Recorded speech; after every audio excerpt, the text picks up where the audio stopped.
I'm going to bring the meeting to order, if I may. Welcome, everyone. It's our first meeting of 2020. We're going to start the board meeting with our regular land acknowledgement. Let's take a moment to acknowledge that we are in the traditional territory of many nations, in particular the Mississaugas of the Credit, the Anishinaabe, and the Chippewa, the Haudenosaunee, and the Wendat peoples. We acknowledge that Metrolinx operates on these lands and has the responsibility to work with the original keepers of this territory and the many diverse Indigenous people living here today. Thank you. Before we get into our meeting, I'd like to invite Martin Gallagher, Chief Safety Officer, to lead our safety briefing. Thanks, Martin. Thank you, Chair.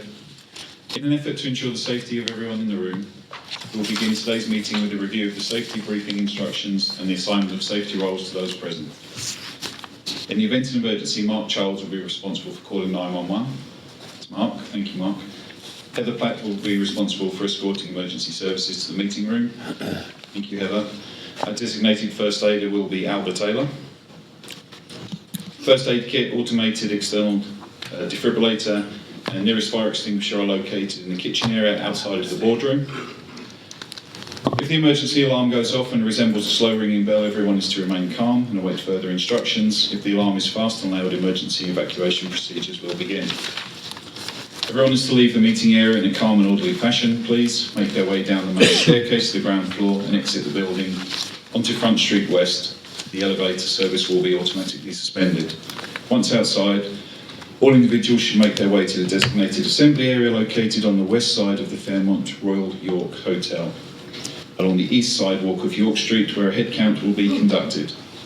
Due to the number of people in attendance, please look to your left and to your right, and to ensure those people have made it to the designated assembly area. For the safety moment today, I thought I'd take a different slant on our normal safety moments and just read you the conclusions of a piece of research that's very interesting. It was published in August. It was a study of 101 US cities where residents average more than 50 annual transit trips.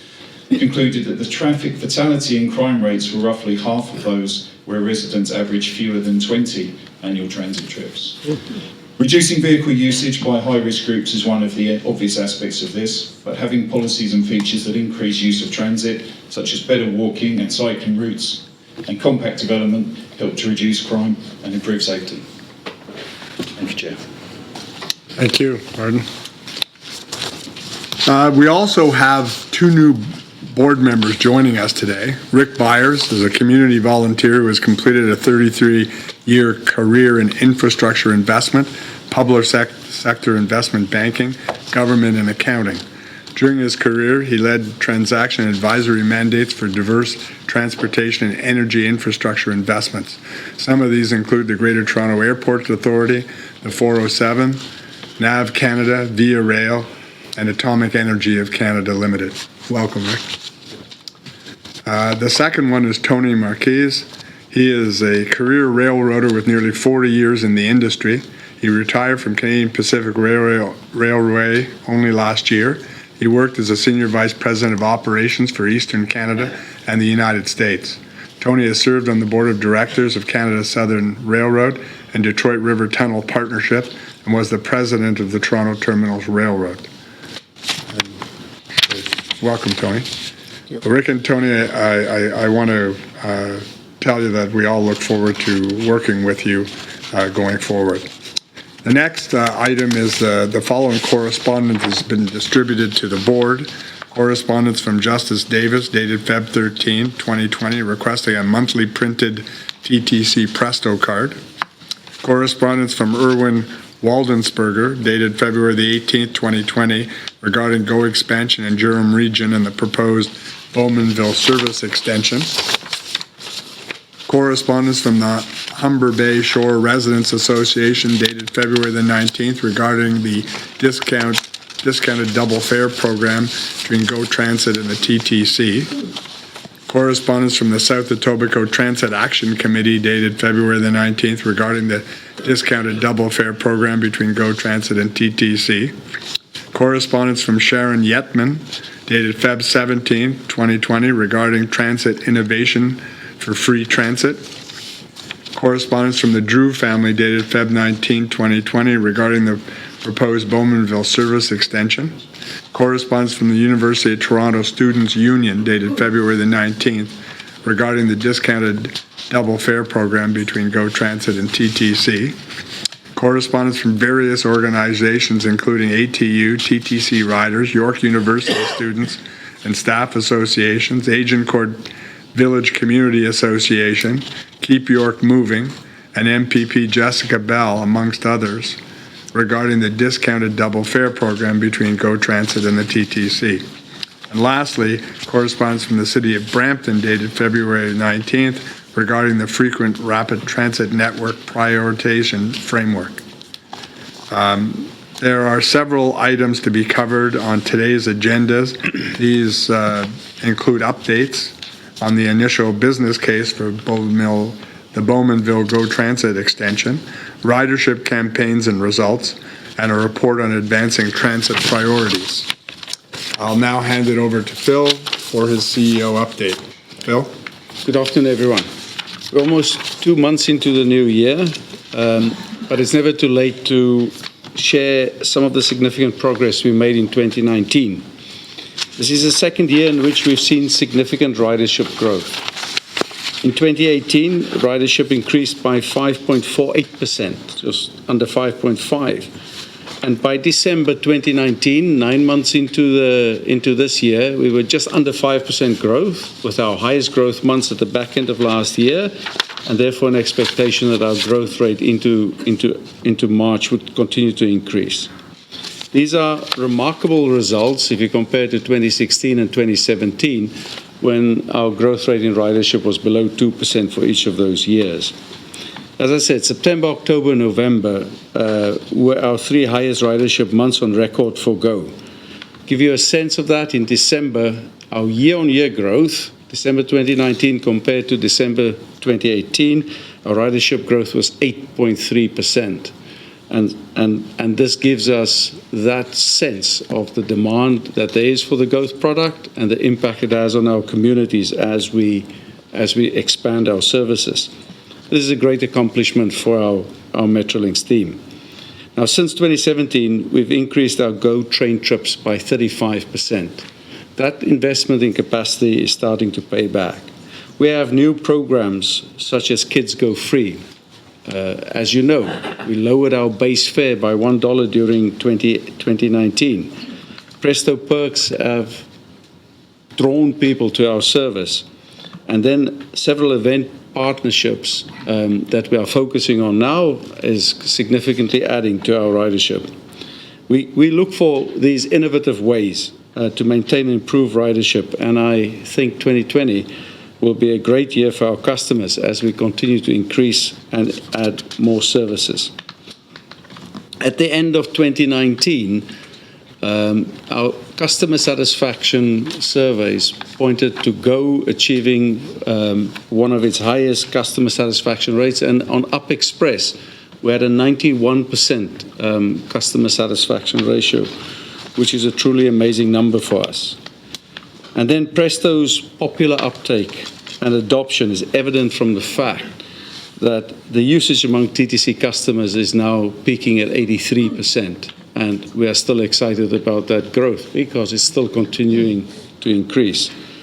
And when we look at Presto as a service we provide to other transit agencies, Brampton Transit has a Presto adoption of 95%, which is truly exciting. By the end of last year, we had doubled our services to Kitchener, and we added later trains to Brampton, all of these providing for opportunities for our customers to travel and have new travel patterns. You can now come back from a Raptors game at night while you've left Brampton in the afternoon. And we introduced weekend services on the Stover line, and Niagara had their first trains ever.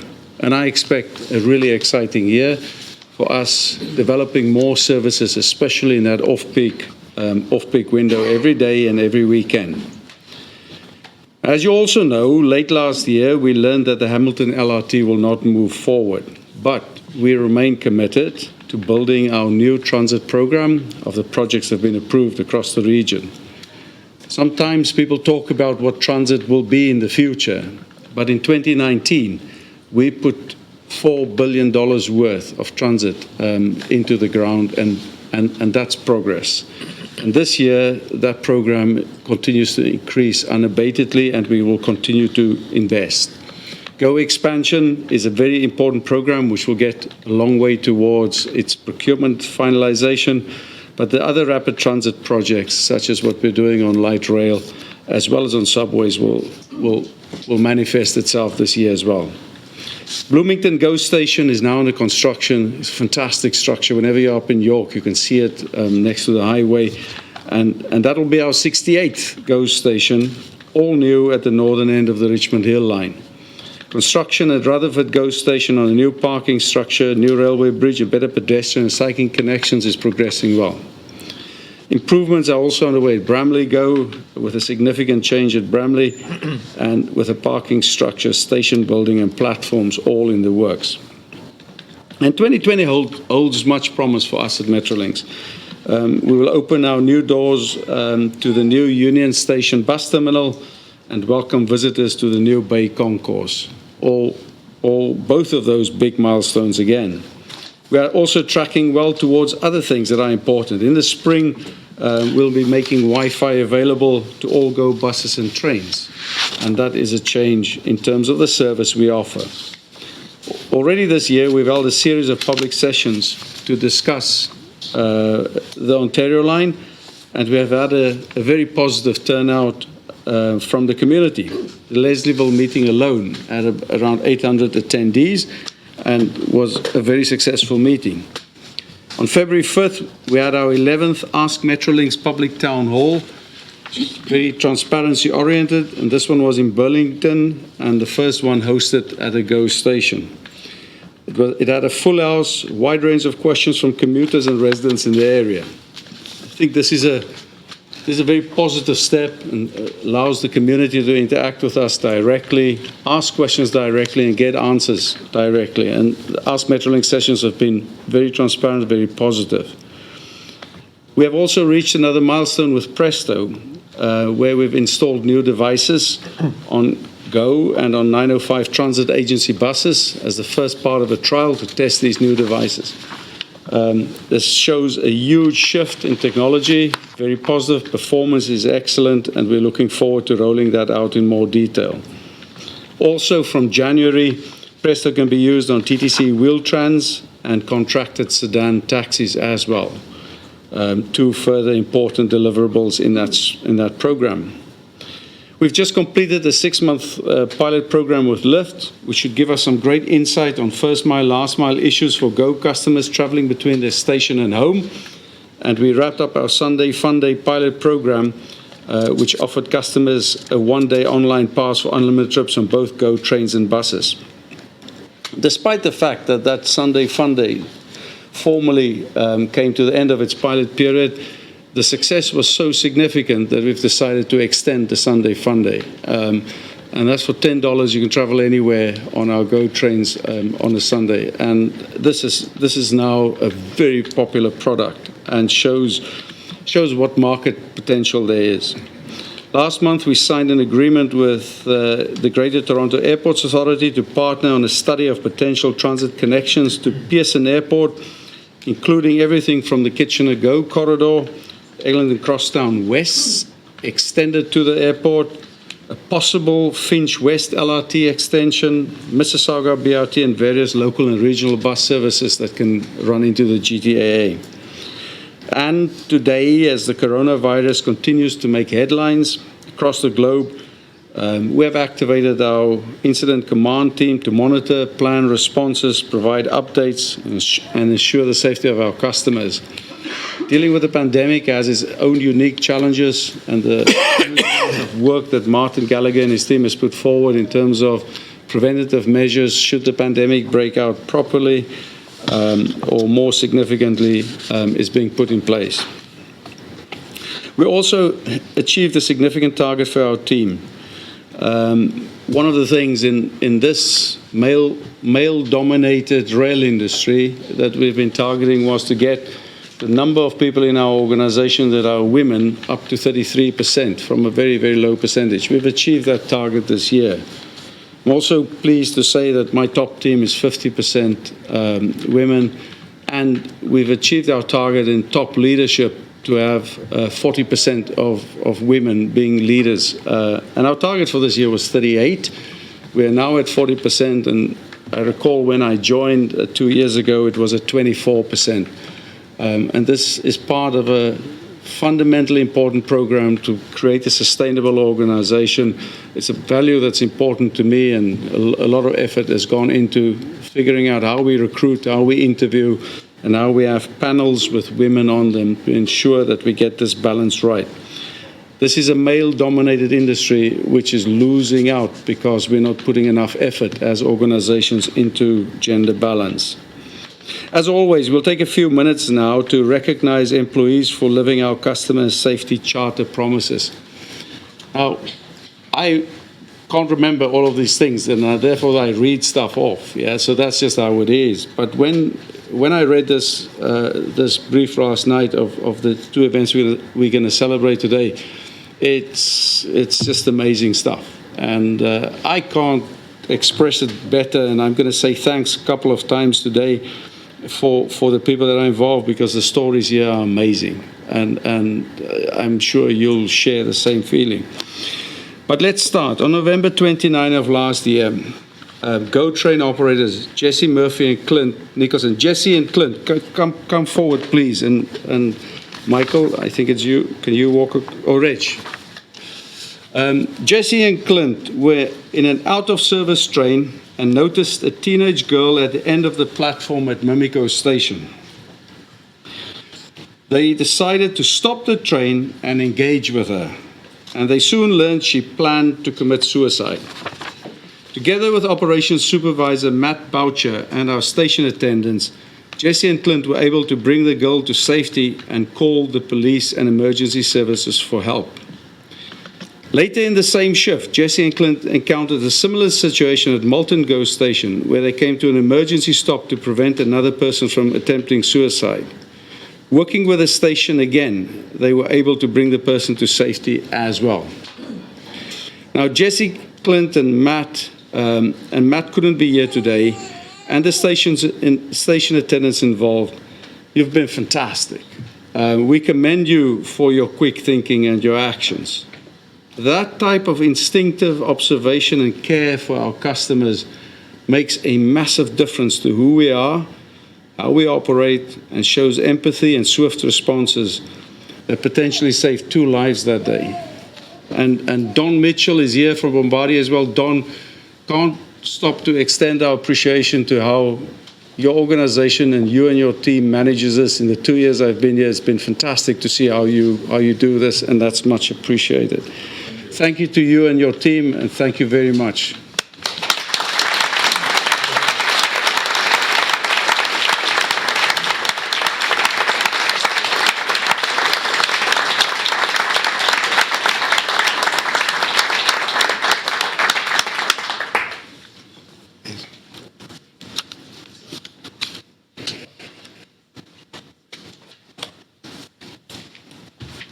In January, our bus driver, Brian Gerasano.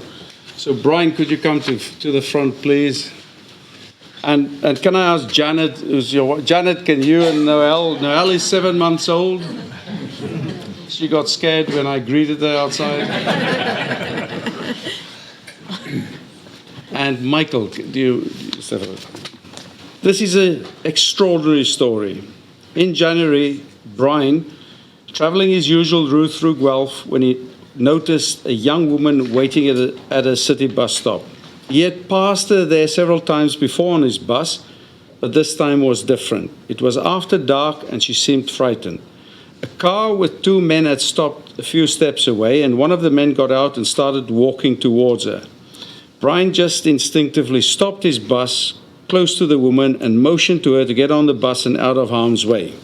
He then followed the car, which had sped off, got its license plate number, and filed a police report. Brian, amazing. Your intuition, quick thinking, action saved this young woman from possible misfortune. Like a family, we are extremely appreciative of the insight you've shown, that instinctive response. I can't tell you how extraordinary this is, and for the help you've offered, we thank you. You're indeed a true hero, and I don't say that lightly, an ambassador for our charter promise, and you really take people's safety seriously. I ask Michael, our board member, to hand you a small token.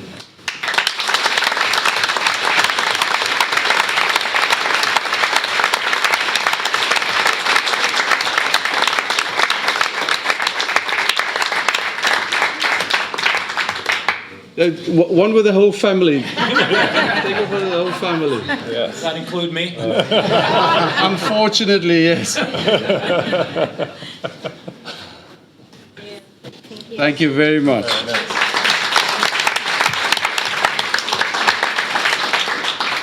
I now invite Albert Taylor, Senior Legal Counsel and Corporate Secretary, to conduct the appointment of officers.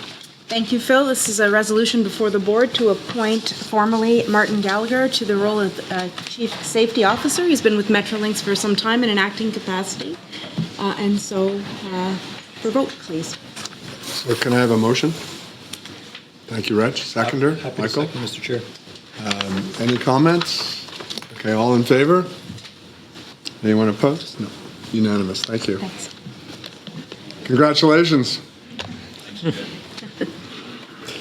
Okay, our next item is advancing transit priorities. And Matthew, you're going to lead this? So yes, I'm very happy to be presenting that with Nick Day at the table, and I know that the team is in the back. This really wraps up over a year of hard work with municipalities and with the ministry to deliver on the capital side of the regional transportation plan that was published in 2018, and that's a key element also of the Making It Happen paper that really laid out the steps towards implementing that plan. So what happened is, if you remember the plan had 5 pillars, and the first 2 are really about delivering capital and infrastructure to increase service and to build a regional network based on a series of layers that work together and build that regional and integrate the different pieces of the transit network across the region. So there's been already a lot of achievements this year, a lot of work.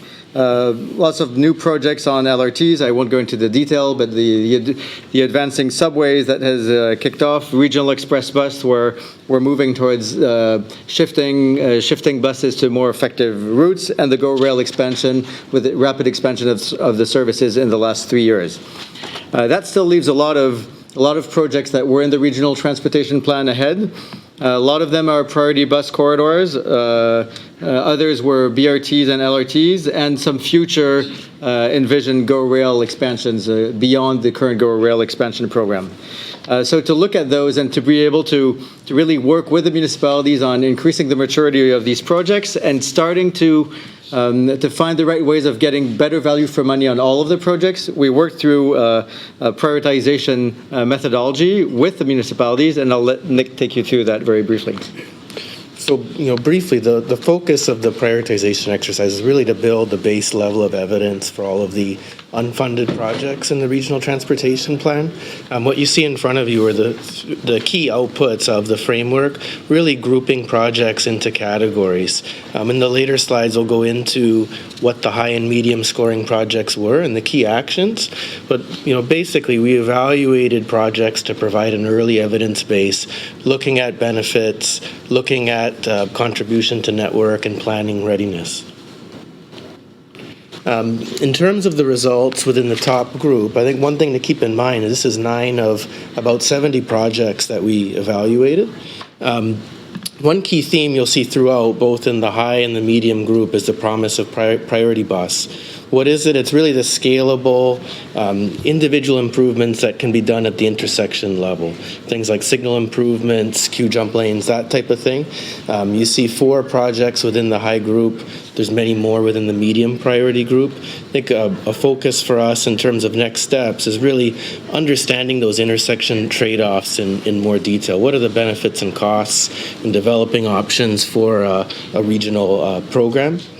You'll see that a couple of the projects on this list already have ongoing initial business cases.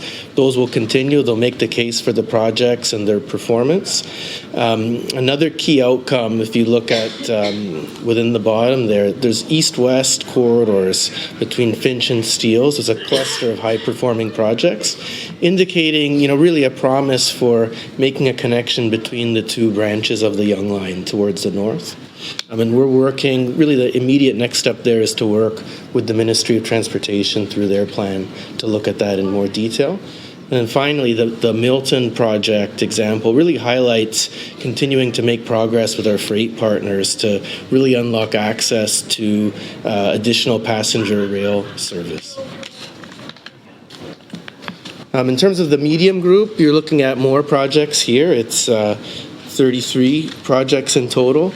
You will see there's a common theme here. There are more priority bus projects, additional projects in terms of the GO Rail network and reinforcing that need to work with our freight partners. But the key point that I'd like to make on this slide here is, what's built into this process, it's an annual structured framework. And we really want to work together with our municipal stakeholders to look at project data, improving maturity, looking at project performance, working together to really, get the performance up there for all of the priorities.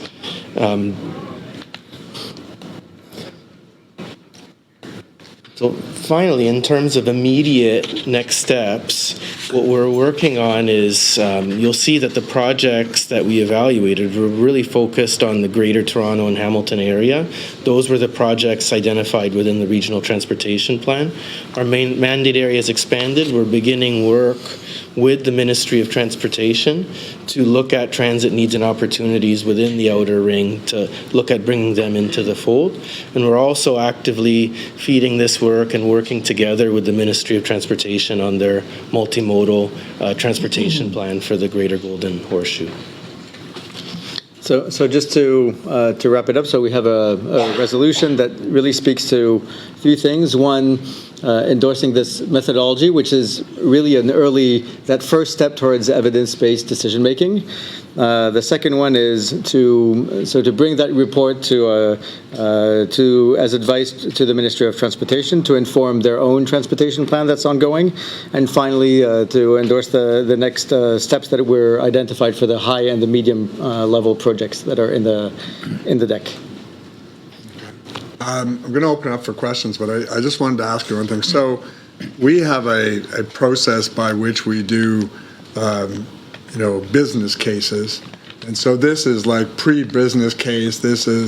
You're using some of the same methodology, I'm assuming, but just to prioritize things. And then if we chose to do one, then you do the full business case that's appropriate. Yeah, that's exactly it. I think it's the criteria are proxies for what a business case would look like, and it's really about creating an incentive for everyone to work together on already optimizing the project before we feed it into the business case process.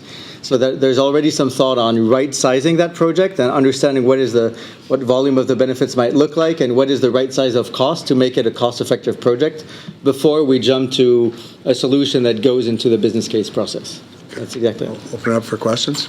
Yeah, thank you for this. And just on the last point about expanding outside the GTA, I live in Grey County, south of Owen Sound, so I'd be delighted to work with you on expanded service northbound in rural Ontario.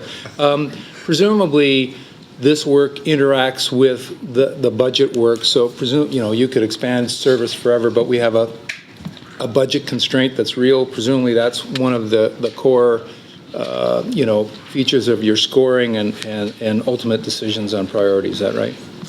So today we really selected the highest priority projects on the top. So as Nick mentioned, it's only 9 that are top of 70. I think the budget piece comes a bit later because they will go through that detailed business case process, and that's when the affordability question and the overall budget will be looked at. So this is really a way of pre-selecting them for that business case process and already kind of right-sizing them so we make sure the right projects are already input into that business case process. We present this list to government and say, look, in terms of a list of business cases, a list of sort of a first list of what should be considered, this is the list, and then government would say, very well, do business cases on these because this fits with policy direction. And then once we've done the business cases, even then, we look only at transit benefits. And so the minister has full and quite legitimate consideration to other wide economic benefits that can say, well, even though that's top of your list, we prefer to go bottom of the list or in the middle of the list, depending on what policy direction, other wider social economic benefits may be. So at that point, budget really becomes the driving factor. Thanks, Mr. Chair. Matthew, I think the work that you've done in terms of prioritizing is excellent. There is a lot of data out there that the province already commits to through the provincial policy statement, which looks at growth centers around the Golden Horseshoe. Have you looked at the potential effects of that provincial policy statement as it relates to the prioritizing of these projects? Yes, we have. So a lot of the modeling is really based on these growth projections and on the growth statement of government. So I would say the data lags a little bit. So we do have our model kind of adjust for the latest data, and that's where also the regional transportation and plan itself it's a live document. So also as we see some of the growth targets being realized and some being overshot, some being a bit under, we adjust for that, and I think we'll continue to bring all that fresher data into the mix. But today it's definitely very highly dependent on that. So to what degree does the work that Metrolinx do support that provincial policy statement? Is it reliant, or does it help along those targets that have been set out? Well, I mean, we see transit infrastructure as being really an enabler of growth, and I think that's for us that whole work is really about enabling that growth, that opportunity for growth across the region. So I see it as really supportive of that. Leslie, can you add to that? I just want to clarify that our legislation requires us to conform with the places to grow legislation and the growth plan. So we are required to, and we do. So I think to answer your question. Great. But it is a two-way. It's conformance and active support for it. Yeah. Thank you. Any other questions? Well, we have a resolution on this, which is basically just to support the frequent rapid transit framework and just to continue on with this work. So could I have a motion? Thanks, Luigi. Seconder? Happy to second, Mr. Chair. Any other comments or questions? Okay, all in favor? Aye. Okay, that's unanimous. Thank you. Okay, so Matthew, I guess you're staying up for something that's been a high-profile issue, the Bowmanville initial business case. Yes. So in Bowmanville, this is also kind of a really great conclusion of over a year of hard technical work and work with the municipality and the region and Durham to bring that extension to fruition. So I'll just leave it to Spencer, our head sponsor, and Becca, our director for project planning. Not to mention CP. And CPE and CEN a little bit, and so we have a lot of partners, and I think they're all strong facilitators, and that's what actually changed the perspective last year. And Becca will run you very briefly through the history. It's a long history, but I think we're in a really good spot now. Yes. So I'll start off by just highlighting our recommendation, which is asking the board to endorse the updated initial business case and advance option 2 to preliminary design and preliminary design business case, which of course we'll be back to you with. The green button. That's so obvious. Okay, so I will flip ahead to slide 5, which shows you our options. So like any initial business case, we consider a number of options, and these were just different ways we could get from Oshawa to Bowmanville with different kind of cost and benefit, different costs and benefits associated. And all of these, of course, were an update to the 2015 business case that we did, looking at how we could optimize, how we could best control costs. And the option that we're moving forward with is option 2. And the thing that I'll highlight for you here is just you really see with this aerial map that we're moving towards an option that where the stations are really located in the most built up areas of the region. So you can see that we're putting our stations in places where people live and work and trying to encourage complete communities, people who can walk to stations, all of the things that all of the values that we talk about in our regional transportation plan.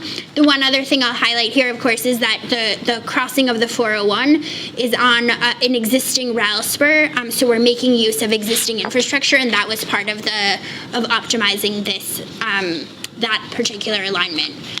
So the next couple of slides take you through our business case. What I'd highlight on the strategic case is that here for option 2, when you look at how many people and jobs are in proximity to stations, kind of reflecting that aerial map that we just looked at. Option 2 is really the highest potential in terms of proximity to stations. And just if I may jump in there, you'll see that in the options that we studied, there was the initial option, which was really about bringing peak-only service. And there, the thinking when we went through this initial business case, again, started last year, was all-day service is actually a much better way of sweating the assets and optimizing the assets to get more ridership and more revenue for it. So you'll see that that's the option that kind of performs the best, and that was a little bit of a qualitative jump since the 2015 business case.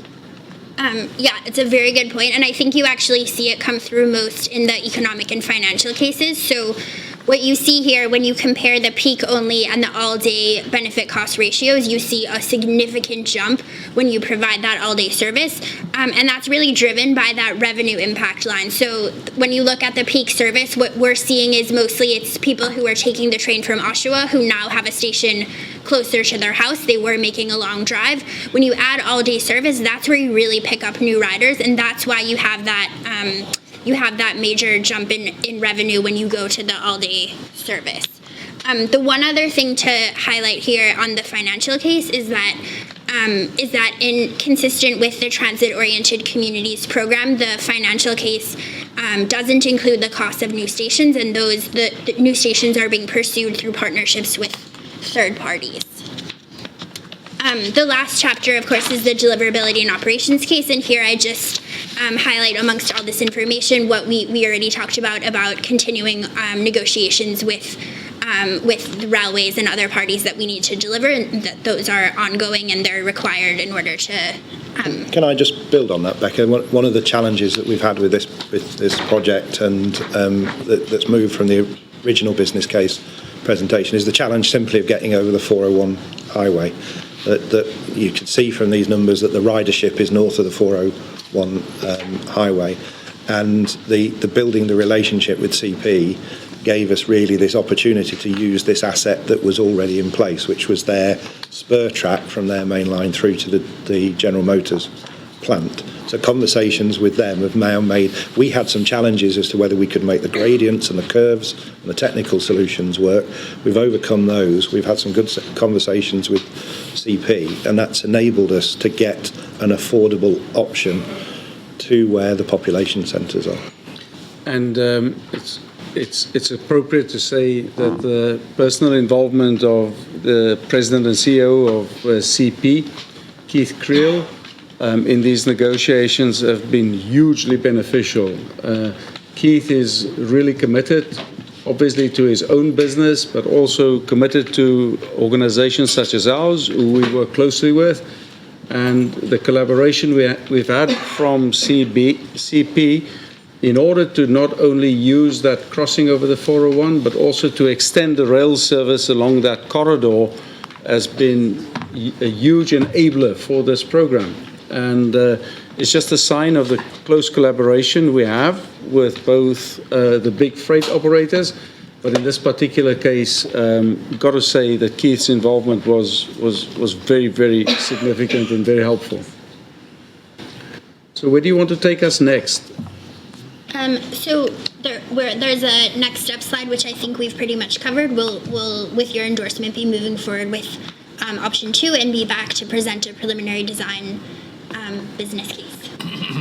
And that, in fact, is the resolution that we're looking to pass. Exactly. So first, questions? Yeah. Okay, go ahead. Thanks for this report.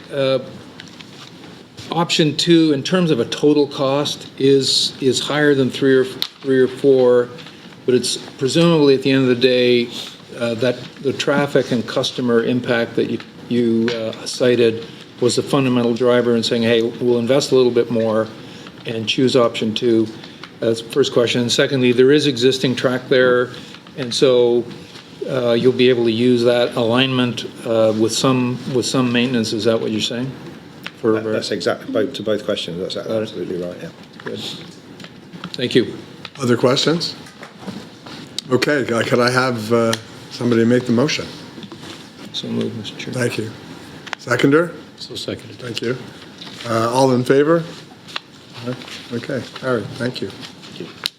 Before we get into to the rest of this, I have one thing that is kind of, I'm happy to sort of acknowledge these people. At the same time, I'm sorry to see them go. I wanted to take a little bit of time today to acknowledge that Ann Golden, who's sitting right in front of me here, and Kathy Barswick, who can't be with us today, are 2 outgoing board members. Ann was appointed to the board in April of 2014, so she's a very long-standing board member. She has served on the governance and the customer experience committees. She came to the board with a wealth of knowledge. Through her contributions, we've seen significant and positive changes in the directions of policies in these committees. So, Ann, we thank you very much for all your years of commitment and service to this board, and we wish you very well in the future. And I know you're going back to Florida shortly, so we don't really feel that badly for you. But I wanted to take this opportunity to have Phil make a presentation to you, if we could. Thank you very much.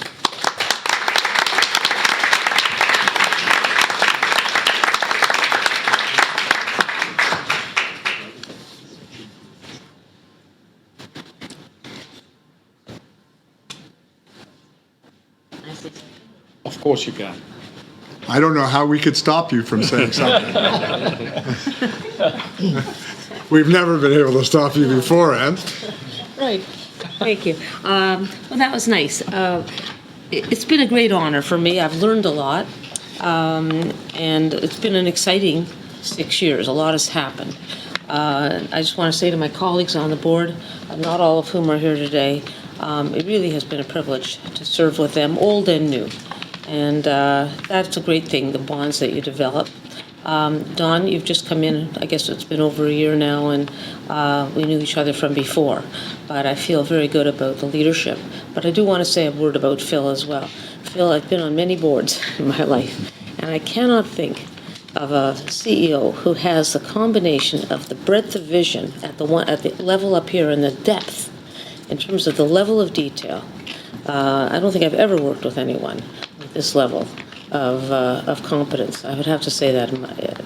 I just think you're phenomenal, and it does give me a great feeling leaving, knowing that with all of our ambitious plans here at Metrolinx, which I do feel I am part of, will absolutely be delivered. There'll be little bumps along the way, as we know, but I just wish you all the very best, and it's just been really a privilege. Thank you.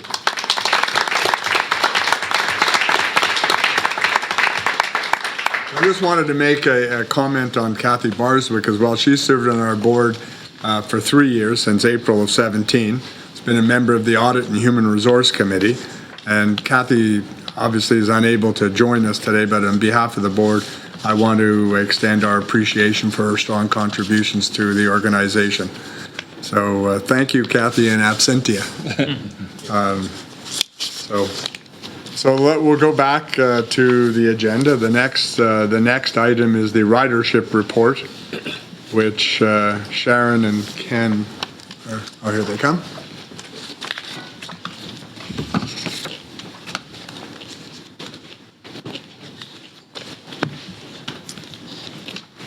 Good afternoon, members of the board. We're going to take the material as read, if that's okay. Yes. As we were preparing, one of the things I realized as Phil was speaking is that half my presentation had to be scribbled out because he's shared a lot of the great news already. So what I am going to do, though, is add some perspective to some of the numbers he shared, just to put it into context for the board. The first one was our growth rate. So one of the things, it's great to see growth, but how are we doing relative to our peers? So our growth rate is at 4.5% year to date. Our growth rate, I'm not sure if I need to click yet, our growth rate relative to the North American average, they're sitting at about 3.37% year to date. Now, to put more context to that, we allow kids to ride free. That made up about 1.2% of our ridership. Once we adapt for kids riding free, our growth rate would have been at about 5.3%. So we're outpacing the North American average by about 2%. So then the next obvious question usually is, why are we outpacing everybody? And I think a lot of it has to do with focusing on the right things. When I joined, there was work that had been done before my time that talked about growing off-peak ridership. Our off-peak ridership makes up about 40% of our ridership level right now, and it's growing at 3 times the pace of our peak ridership. So every time we start to run a new service that's in that off-peak period, we're actually not just helping what we call off-peak riders, and I think that's a misnomer that we have to start to change our thinking around. What we're allowing people to do is people are working part-time jobs to take a peak train in the morning and an off-peak train home at night. So somebody working shift work can now start midday and come home late at night. So the way we're thinking about getting people around is changing, it's evolving, and I think the numbers are starting to reflect that. The next thing, thank you. We introduced Kids Go Free, which we talked about. We also talked about short distance trips, and Sharon's going to do a great job. Better than me, she's got a far more breadth and emotional range than I do. But one of the things that she's going to talk about is how we're making transit more affordable. So by allowing kids to ride free, what we've done is we've made it easy for parents to take their kids onto the network. Now you combine lower base fare on top of that, you've just made a trip under 10 kilometers with a family extremely affordable and attractive. And our weekend short trip growth rate is in the mid 20% range. That's a growth level. So that's contributing to these higher growth numbers that we're seeing across the network. We also had new services that we talked about. There were 84 new trips that were added in November. Each one of those new trips makes it a little bit easier to recommend transit and to take transit, and those are all adding up. The other thing that we don't talk a lot about, although Phil did mention the customer satisfaction, our focus is on the customer. So everything from on-time performance to the cleanliness of the stations to how we engage with the customers continues to evolve. And we take a look at our CSAT results, what we call the Net Promoter Score.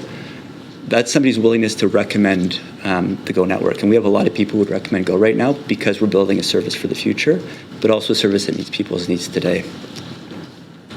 And Thank you. Pass it over to the more. It won't be that emotional. So really for us, when we looked at off-peak ridership, we looked at 3 things, and that was making it easy, making it affordable, and then giving people reasons to go. So e-tickets was obviously wildly successful for us. Really great opportunity for us also to test some pilots ahead of like long-term pricing strategies before we build that technology into Presto, which was fantastic. So far, since July, we've sold 167,000 e-tickets since, and that's as of February 16th, so that's phenomenal. That's obviously removing a barrier, especially for people who are occasional users, non-users, they don't have access to a Presto card or feel that's not right for them at that time. So it was a great opportunity for them. We also use it, like I mentioned, for pilots. So Sunday Funday was a wonderful opportunity. It was a very controlled pilot, so we didn't do a very broad awareness program around it because we wanted to test the pricing elasticity. We wanted to test it against markets like Stouffville, where we had introduced new service. And there was 11,000 tickets sold for Sunday Funday, which shows that the demand is there. So Phil scooped me already because I was going to announce that it's coming back on March 1st. I'm just kidding. But it is. We're very excited. It gives us another great selling point for those families who have kids can ride free or they're within the downtown core. $10 is such a great deal to go out to Niagara for a day trip. People are doing that. People are enjoying the ticket for that very reason. Or kids coming home for the day from Guelph from those like far-flung universities. So getting away from that crazy party lifestyle for a Sunday, I don't know. Do students do that? Probably.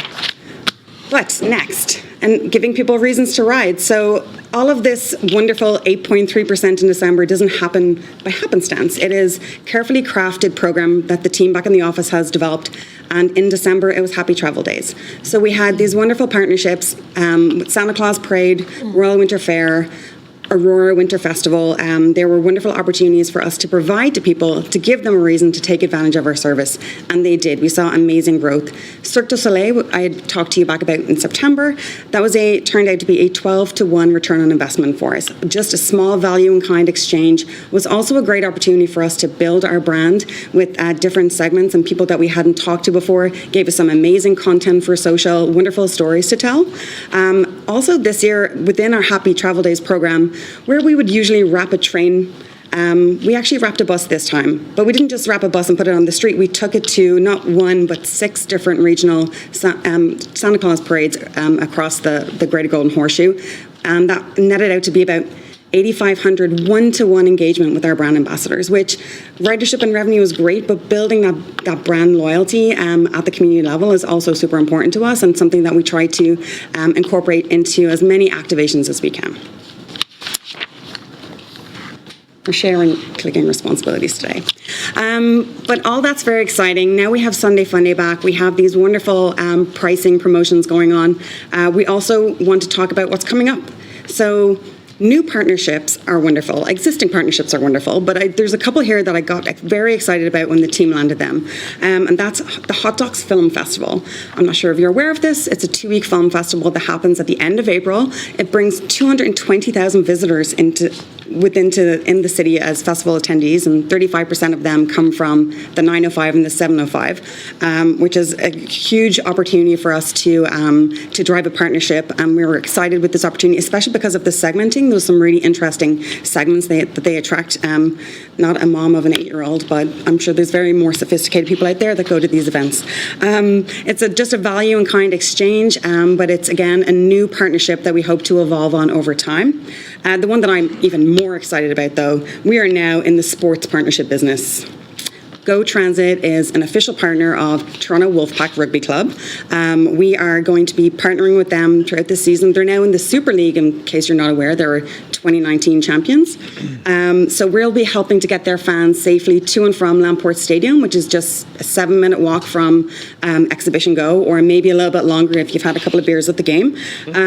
This is a VIK partnership exchange. We'll also be doing some surprise and delights for fans. There's 11 season games over the season, and I hope you go and check them out. They're a very good team, obviously. But it's very small to see, but you'll notice that our Go logo is on the bottom back of the shorts, and that little logo will be running around pitches in the UK. So that's very exciting. We'll increase our awareness over in UK. And what else is in the pipeline? We have 7 new partners that we're currently negotiating with. These are net new and existing to our perennial partners. I'm not allowed to talk about any of them. But they're all very exciting, and some of them are big players. I'm happy to answer any questions that you have. Questions? Sorry, Mr. Chair, asking some questions. Great piece. 2 questions quickly. On the Kids Go Free, you've had no enforcement issues over the last year, and secondly, the system you're able to. I'm intrigued about the short ride program. Presumably, with the Presto tapping on and off, you can actually track the ridership so these specific initiatives that have been put in place. You can track the data individually, to manage ridership. I assume. Absolutely. Yeah. So every tap of the Presto card, if it's a paper ticket, we also know where the origin and destination stations are. So whether it's Presto or a paper ticket, we can track who, not specifically who, but that a customer took a trip, and whether it was an adult, a senior, no longer children, because they ride for free. And on your first question, we have expanded our revenue protection officers. We now have more revenue protection officers that cover our services throughout the day. We have also communicated to our customer base that we have a zero tolerance policy. In a very good, courteous fashion in the past, there were sort of warnings given and the like. Where we are now with zero tolerance is everyone is expected to have paid, and subsequently what we have seen is that our customer base have actually responded very positively about this, because fare avoidance is something that's annoying. When you're sitting on a train, you see someone else has avoided fares. So in a very interesting way, this has been well received by customers that we have that policy. And so our revenue protection officers would therefore engage and talk to customers, and kids go free has not been a problem for us at all. Thank you. One thing, now that I've had a bit more time to think about your initial question too around the Kids Go Free, we piloted a lot of things. And we piloted Kids Go Free on the Berry line first before we introduced it. There was also a lot of debate, do we require a Presto card or no Presto card? And when we put the customer first, we realized that if you're a parent pushing a stroller, managing multiple cards to try to tap and not tap doesn't create a very good customer experience. And what we ended up finding is that through the research that was done pre and post, that customers did appreciate the fact that we made it easy for them. And for Phil's point, we're also able to enforce it. Anything else? Okay, thank you very much. Thank you. Okay, the next one, Trish, on bylaw amendments. I think this is about up, if I remember correctly, right? That's right.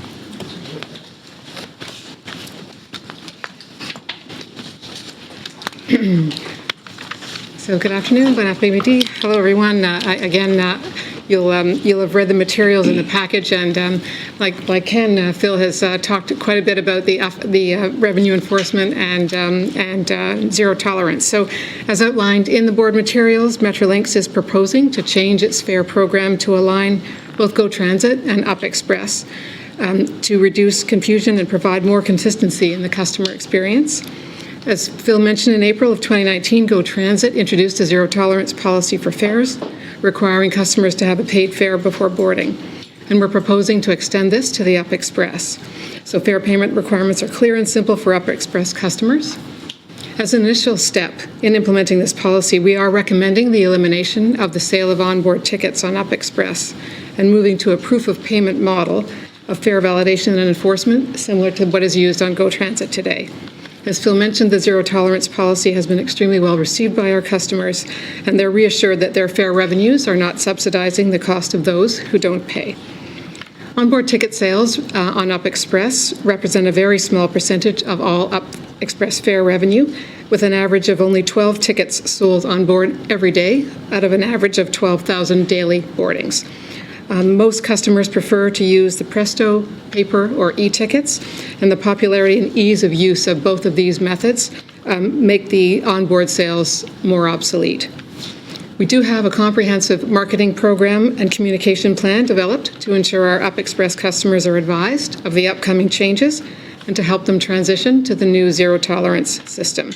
Metrolinx staff, Up Express guest services representatives have received the appropriate training to ensure operational readiness and to ensure staff and guest services representatives are there to support customers through the change. So upon approval of the resolution by the board, effective February 22nd, customers will no longer be able to purchase onboard fares on Up Express, and revenue protection officers will begin fare inspections on Up Express in the same way that they do on Go Transit today. Well, I'm assuming that the people who buy tickets are probably people coming in from somewhere, and they don't know anything about the system. So, how are we actually, say, an effective communication program? I don't know how you communicate to someone that's coming in from Dallas, Texas, and lands there. Is there signage? Is there, Yes.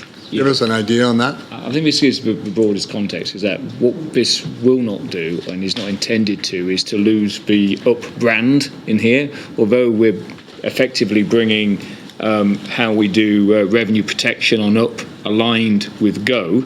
It has got its very distinct product. And one of the great benefits we have of Up is that you're able to have contact with most customers before they get on the train at Pearson Airport.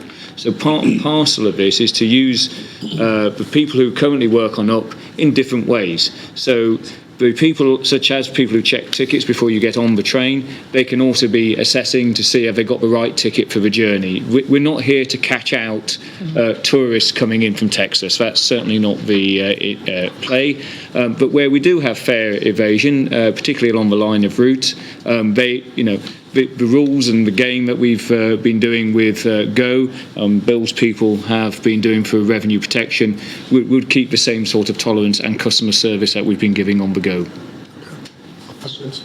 I'm sure you're going to do this, but I feel like just like a big sign is like, this is the fare paid zone, would probably really get a message across. Yes. In fact, actually, at the Pearson terminal and the Up Express terminal at Union, there is a fare paid zone, and then we'll be extending those fare paid zones across the line, and there will be signage on board and also throughout the stations. So yes. Any other questions? Okay, let's somebody make the motion on the resolution. Luigi, seconder. Thanks, Reg. All in favor? And that's unanimous. Okay, thank you. So Alba, over to you. I'm up. I won't change places, just to keep things Please moving don't. along. Just to bring everyone up to speed, you may know that we have a process through which law enforcement agencies are provided or can be provided access to Presto cardholder information. And that process includes rigorous controls and oversight by the Privacy Office, of which I'm a member. It's not carte blanche access, and it is not tantamount to monitoring or surveillance of any kind. If you read the report, you can see there is a process, and it's not easy. Our controls include verification that, in fact, it is a law enforcement agency or entity that's seeking that access. That means that we call them, we confirm their name, address, cell phone number, etc. They must complete a request form, and it needs to be signed by their supervisor before we'll release any information. And even when we get that form, we make an assessment about the breadth of the request. Is it reasonable in light of the purpose for which they are seeking the information? And we often adjust how much we provide back. Our process complies with the legislation, which is the Freedom of Information and Protection of Privacy Act, and it complies with guidance from Ontario's Information and Privacy Commissioner, who in fact was involved in instituting our process about 3 years ago. And since 2017, we've reported annually on our process, and we haven't received any privacy complaints or investigations to date. So for 2019, we received a total of 154 requests. However, the rate of disclosure has remained stable, up at 38%, which is only 1 percentage point higher than the rate of disclosure from last year. Just over half of those requests, or about 52%, related to law enforcement requests. And in those cases, we only disclosed information 47 times. 40% of our cases relate to emergencies or situations, compassionate circumstances, such as locating a missing person. And in those instances, information was only provided 11 times because sometimes we just don't have the information they're looking for. Overall, the process facilitated access to information relating to about 238 unique cards. That's less than 0.006% of all cards in circulation. So based on these numbers, we believe the current process and policy continues to provide an appropriate level of oversight and rigor, balancing our commitment to protecting the privacy of Presto card users with our safety and security mandate to protect the safety and security of our transit system and the passengers on that system. So I'm happy to take any questions. Questions? Thank you. There's no resolution No. required on this one. No, the report will be posted on the Presto website as we've done in the past, so it'll be available there. Okay, thank you. Interesting. I was looking at the 12 others, and I was thinking, I wonder what the others are. Anyway, we don't need to go through them. I just curious. Lost cards. Oh, yeah? Yeah. All right. So the next item is quarterly reports. I'm assuming that's why you're sitting there, Annalise. I was going to support all if there were questions, but there Oh, weren't. okay, there aren't any. And I'm first on the quarterly report, so. You are first on the quarterly reports. I'm assuming it's read, so I wasn't going to do an overview. No, okay. Is there anybody on any of these quarterly reports that have questions they want to ask? We normally kind of take these as read. but if anybody has something, Any other reports, or just Presto? no, any of them. I got a question on the capital one. Sorry, Annalise. Go ahead. In fact, happy. In the capital report, we're talking about doing geotechnical evaluations in there, and I'm just curious on the risk transfer issue. I mean, ironically, is it a worry for us that the more work we do, are we in effect taking on risk, if you know what I mean, absolving a contractor, or is that not a worry that you have? So Matt would add to that, but our strategy on geotechnical risks is, and it fits with the whole procurement strategy of the new risk transfer equation, which is so important, is that from the geotechnical library of geotechnical reviews, we'll put a report together, which is a good acronym, which I can't now remember. It's one like a can't either at the moment. BUG or something like that, which is a baseline underground geotechnical survey type data. And in our procurement method, that would be given for reliance on in the tender and bid process. So, in effect, and it's common practice to provide a geotechnical review for bidders to work against, but we will, at the point of selecting the first negotiating proponent, Matt this morning gave an indication of a period of time when we'll have an integration phase, and during that integration phase, we will actually work with the bidder with a risk contingency part assigned to geotechnical. So perhaps a long answer to your question, but the real question is that's part of the risk transfer that we have decided to manage differently going forward, rather than passing that on to the market and have a consequential larger impact on overall program, and also more risk-averse behavior in a market which is now currently very sensitive and very, very hot. So it's one of the questions that we got repetitively, certainly from the tunnelling contractors when we were carrying out the market engagement for the subways, was how we were going to treat this. And we've got pretty much every drilling rig, I think, in Ontario at the moment as part of this subways program out there on all the subways projects. And we will get this down as low as reasonably practical, as we call it, before we go out to the market, so that we have got the capability of taking that risk on. Great, thank you. Any other questions on the reports? Michael? Sure. Question on the planning quarterly report for Mathieu. I understand you've got a very comprehensive reach out system. In terms of the regional roundtable made up of the CEOs, is that a meeting that's hosted by Metrolinx, and how often does that occur throughout the year as you're doing your reach out in terms of your overall planning? So it's a quarterly meeting. So we help to organize it, but it's a true collaborative effort. So we've been in different municipalities to hold that meeting. Sometimes we hold it here, but sometimes we go out. And really, the agenda is built collaboratively, and it's a quarterly meeting. But we host it, we set it up.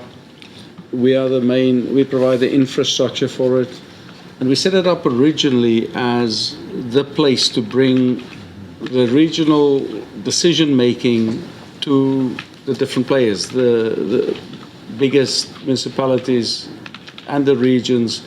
CEOs are present, and we, very similar to the rapid transit priority list that you saw earlier in this meeting. That goes through that regional roundtable forum. So that's why we created it, to do the making it happen part of the regional transportation plan for 2041. To implement that, we use the regional roundtable.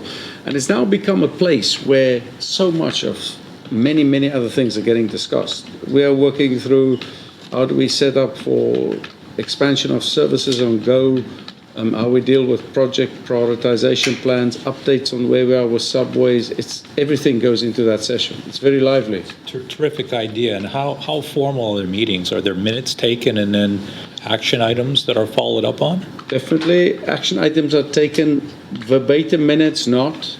Action items, I can even put it like this. We very often, without any formality to confidentiality, but we often share pretty important stuff with the CEOs, and there's a real protocol of sharing in open fashion and a spirit of collaboration. And we've now, after a year and a half, things we've shared, confidentiality has been maintained, and it's a very positive environment. Terrific. Thank you.